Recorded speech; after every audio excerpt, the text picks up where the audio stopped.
So guys, जैसा कि हमने पिछले एपिसोड में देखा कि डुआनी को पकड़ने के लिए 32 डीमन पिलर का गॉड अस्मोडियस पीछे पड़ा हुआ था।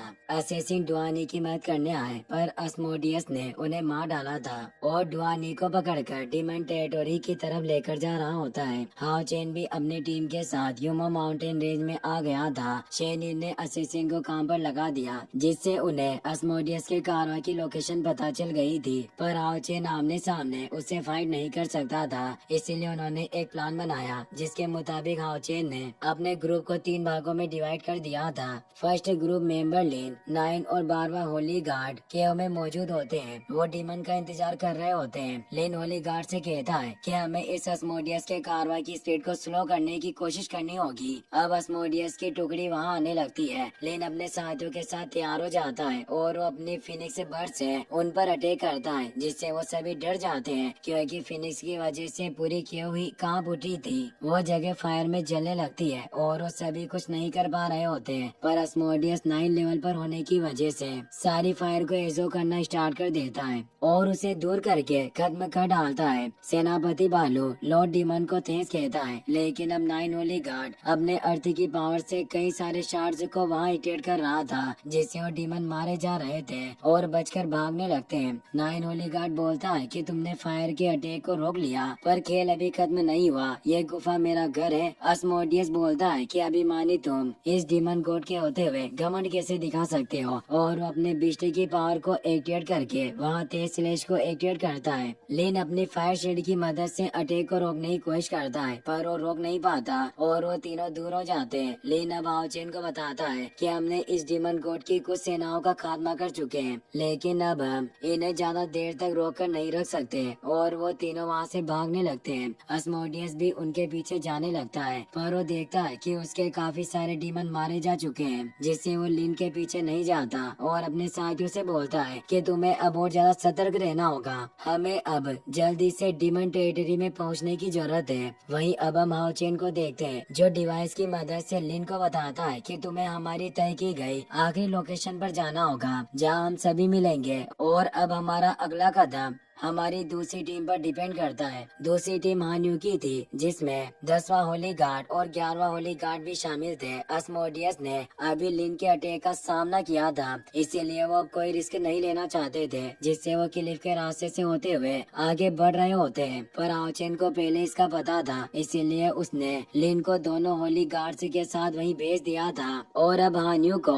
अस्मोडियस के और ज्यादा डीमंस को नुकसान पहुँचाना था, ताकि आसानी से डुआनी को रेस्क्यू कर सके। डीमन जिस खाई के पास से गुजर रहे थे वो काफी गहरी होती है, जिसमें गिरने पर कोई भी जिंदा नहीं बच सकता। सेनापति बालू ने पहले ही उस रास्ते का निरीक्षण कर लिया होता है। वो डीमन गॉड अस्मोडियस को बताता है कि महामहिम, हम जैसे ही इस पर्वत की सड़क को पार करेंगे, हम अपने क्षेत्र में वापस लौट पाएंगे। हमारे इलाके में ये इंसान कोई भी चालाकी करने की हिम्मत नहीं करेंगे। अस्मोडियस बोलता है कि ये काफी अच्छा है, पर ये पर्वतीय इलाका काफी खतरनाक लग रहा है। कोई भी लापरवाही से मत चलना और अपनी आंखें खुली रखना। अब वो सभी आगे बढ़ने लगते हैं। हान्यू वहीं एक रॉक के पीछे छिपा हुआ ये सब देख रहा था। वो सोचता है कि लीडर ने जैसा अपेक्षित किया वैसा ही हो रहा है। और अब 11वां होली गार्ड पायनियर किंग बर्फ की पावर से कई सारे डीमन को फ्रीज कर देता है, और हान्यू कुछ डीमन पर दबाव डालने लग गया होता है। 10th होली गार्ड अपनी विंड पावर से फ्रीज हुए सभी डीमन को नीचे खाई में गिराने लगता है, जिससे वो सभी मारे जाते हैं। पायनियर किंग का कोल्ड होना काफी भयावह होता है, जिसे अस्मोडियस भी फ्रीज होने लगता है, पर वो कुछ ही देर में उस बर्फ को तोड़ने लगता है। हान्यू देखकर डर जाता है और वो तीनों जल्दी से पीछे हटने लगते हैं। अस्मोडियस को काफी गुस्सा आ रहा होता है। वो बोलता है कि तुम सिर्फ चूहों का एक झुंड हो, फिर भी इस डीमन गॉड को तुमने परेशान करने की हिम्मत की, और वो अपने स्पीयर से उन पर अटैक करता है।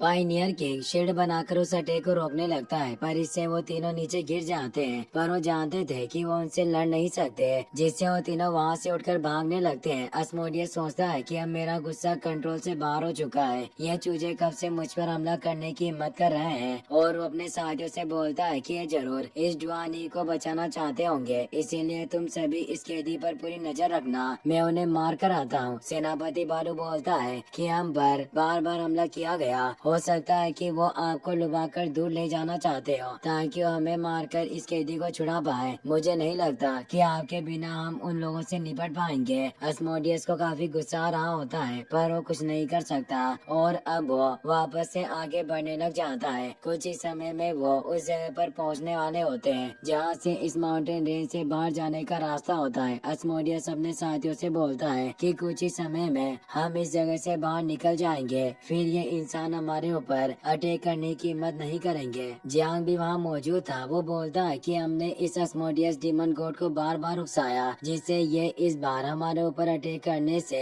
खुद को रोक नहीं पाएगा। मैंने इस क्षण का काफी देर से इंतजार किया। फाइनली अब मैं इस पर हमला कर पाऊंगा और वो अपने बॉल हैमर को एक्टिवेट कर लेता है। हाओ चेन का प्लान था कि वो जियांग की टीम की मदद से अस्मोडियस का ध्यान भटकाए जिससे उसके डीमन कारवां के पीछे होने की वजह से वो आसानी से सभी को मारकर डुआनी को बचा ले। जियांग वहाँ पत्थरों पर हमला करने लगता है जिससे वो पत्थर नीचे डीमन पर गिरने लगते हैं जिसके नीचे दबकर वो बेयर डीमन मारे जा रहे थे और अब वांग अपने गॉड शील्ड से अस्मोडियस पर अटैक करती है पर वो उस शील्ड को दूर फेंक देता है और अपने साथियों को उन पर अटैक करने भेजता है। माइडू चेनिंग के साथ उनसे फाइट करने लगता है और अब जियांग और वांग भी वहाँ जाते हैं। अस्मोडियस बोलता है कि तुम लोग मुझे बार बार परेशान कर रहे हो और हर बार भाग जाते हो पर इस बार मैं तुम्हें नहीं छोड़ूंगा और उन्हें मारने के लिए आगे बढ़ने लग जाता है। जियांग उस पर पत्थरों से अटैक करता है पर वो उन पत्थरों को काट डालता है। अस्मोडियस 9 लेवल पर होने से एक लाइटनिंग स्ट्राइक से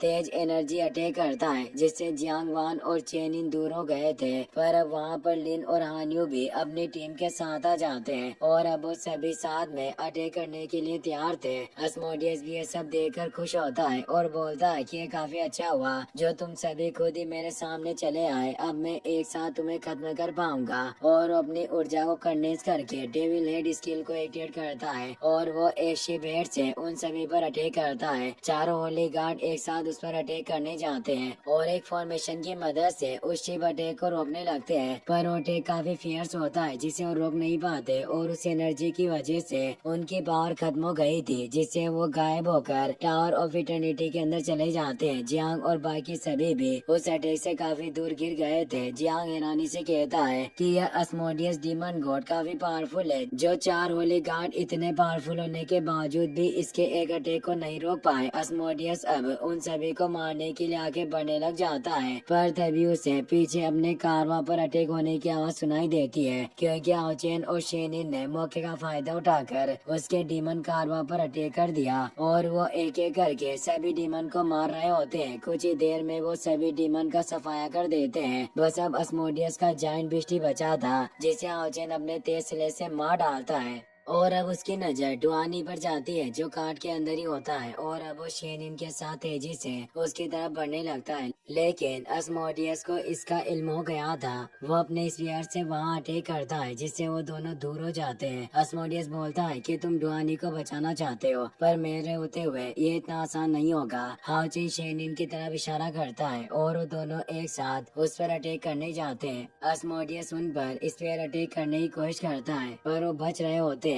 अस्मोडियस कहता है कितनी देर से मुझ पर जो अटैक हो रहे थे ये तुम्हारी योजना होगी। तुम्हारे पिछले दोनों हमले विफल रहे। तुम दोनों सिर्फ 8 लेवल पर हो। क्या तुम लेवल 8 और 9 के बीच का फर्क नहीं समझते? हाओ चेन और शेनिन साथ मिलकर उस पर अटैक करने की कोशिश कर रहे थे जिससे वो डुआनी को पीछे धकेल देते हैं। अस्मोडियस बोलता है कि तुम इस डीमन गॉड के आगे आखिर इतने एरोगेंट कैसे हो सकते हो और वो 1000 स्पीयर स्किल को एक्टिवेट करता है। हाओ चेन और शेनिन पर अब उन स्पीयर से कई सारे अटैक होने लगे पर वो दोनों टेलीपोर्ट होकर बच रहे थे। हाओ चेन अब अस्मोडियस से लड़ने लग जाता है जिससे अब उन दोनों के बीच काफी फियर्स फाइट चल रही होती है। तभी अस्मोडियस देखता है कि गार्ड में डुआनी नहीं है। हाओ चेन के साथी डुआनी को लेकर वहाँ से निकल चुके होते हैं। अस्मोडियस को काफी गुस्सा आता है। वो बोलता है कि तुम सभी कहीं भी भाग नहीं सकते और वो उन पर एक तेज स्लेट से अटैक करने लगता है पर तभी शेनिन बोलती है कि तुम्हें किसने कहा कि हम तुमसे डरकर भागने वाले हैं, और अब वो अपनी पावर से वहाँ मौजूद एक टेलीपोर्टेशन डिस्क को एक्टिवेट कर देती है, क्योंकि ये जगह एग्जॉसिस्ट के पास का इलाका था, जिससे वो इस जगह पर मौजूद टेलीपोर्टेशन डिस्क को कंट्रोल कर सकती थी,